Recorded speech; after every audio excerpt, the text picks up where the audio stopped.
Hi, I'm Caroline Curran, Brunswick Beacon staff writer, and we're joined today by U.S. Senator Richard Burr, who's North Carolina's senior senator.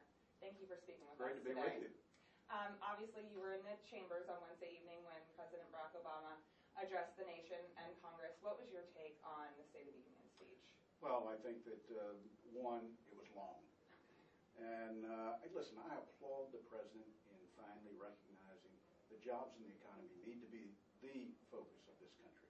We may disagree on what's the best way to turn the economy around or to reinflate employment, but I think that there's no mistake that that's the most important thing to the American people.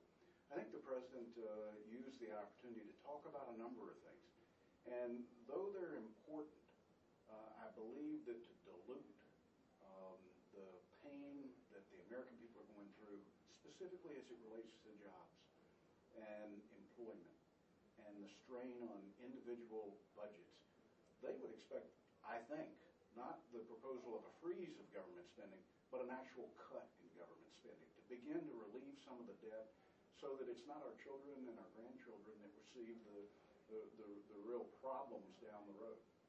I'm glad that you mentioned jobs because at one point the President said the worst of the storm has passed. Here in North Carolina, December unemployment numbers came out just recently at 11.2%. Do you think the worst of the storm has passed for many North Carolinians? Absolutely not. I think that actual unemployment may go up from where we are. I think the President may be technically right, but I think that until every person who wants a job has a job, until everybody that needs a loan gets a loan, until business feels comfortable that they know what the rules are so that they can invest in the future, therefore hiring new workers, expanding their plants, then North Carolina, no state, is going to feel the true impact of growth in our economy.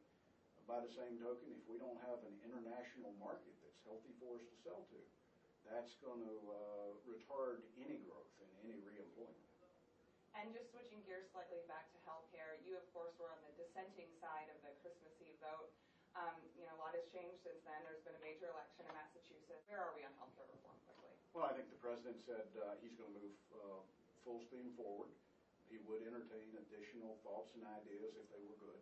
I, along with Senator Tom Coburn, sent a letter to the President today reminding him we were the first to introduce comprehensive healthcare reform. I don't expect the President to embrace our plan in total, but I do hope and have expressed to him that he will take time to read it. We think there are good points to it. We think there are points that can be achieved in a bipartisan way.